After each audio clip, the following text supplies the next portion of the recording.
আবারও দল ভাঙছে তৃণমূলের।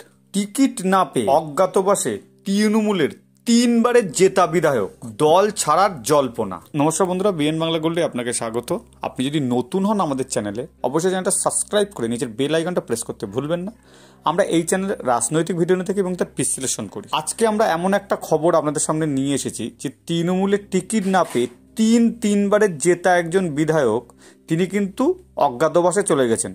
তৃণমূলের কোনো নেতা মন্ত্রীর ফোন ধরছেন না, কারোর সাথে যোগাযোগ রাখছেন না, কারোর ফোনের উত্তর দিচ্ছেন না। তিনি কোথায় আছেন তৃণমূলের নেতারাই বলতে পারছে না। ভাঙন যে অবশ্যম্ভাবী এটা কিন্তু বোঝাই যাচ্ছে। ব্রিগেডের সভায় ঝাড়গ্রাম লোকসভা কেন্দ্রের জন্য প্রার্থী হিসেবে কালীপদ সোরেনের নাম ঘোষণা হবার পর থেকেই অজ্ঞাতবাসে রয়েছেন দলের জেলা সভাপতি তথা নয়াগ্রামের তিন বারের বিধায়ক দুলাল মুর্মু। রবিবার সন্ধ্যা থেকেই তার সঙ্গে কোনো রকম যোগাযোগ করা যাচ্ছে না, কারো ফোনও তিনি ধরছেন না, কেউ দেখাও করতে পারছেন না। এই অবস্থায় তার দল ছাড়া নিয়েও রাজনৈতিক মহলে জোর জল্পনা শুরু হয়েছে।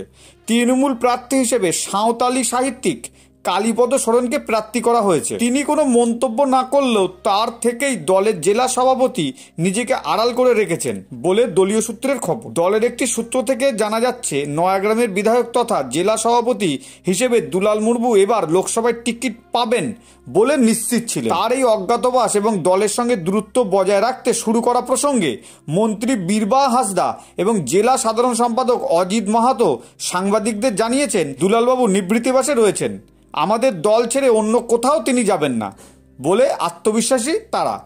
আমরা সবাই দলের প্রার্থীর হয়ে লড়াইয়ে নেমেছি। জানা গেছে 2018 সালের পঞ্চায়েত নির্বাচনে বিজেপি ঝাড়গ্রাম জেলায় ভালো ফল করার পর কালীপদ সোরেন বিজেপিতে যোগ দিয়েছিলেন। সেই বিজেপি হাওয়াতেই গত লোকসভা নির্বাচনেও গেরুয়া শিবিরের প্রার্থী ঝাড়গ্রাম কেন্দ্রে জয়লাভ করে। এরপর 2 বছরের মধ্যে হঠাৎ দেখা যায় কালীপদ সোরেন বিজেপি ছেড়ে তৃণমূলে নাম লিখিয়েছেন। গত পঞ্চায়েত ভোটের আগে দুলাল মুর্মুকে জেলা কমিটির সভাপতির দায়িত্ব দেন মুখ্যমন্ত্রী। প্রার্থী হবার প্রবল সম্ভাবনা ছিল, কিন্তু শিখে ছিল না, তাই চরম হতাশ দুলাল মুর্মু।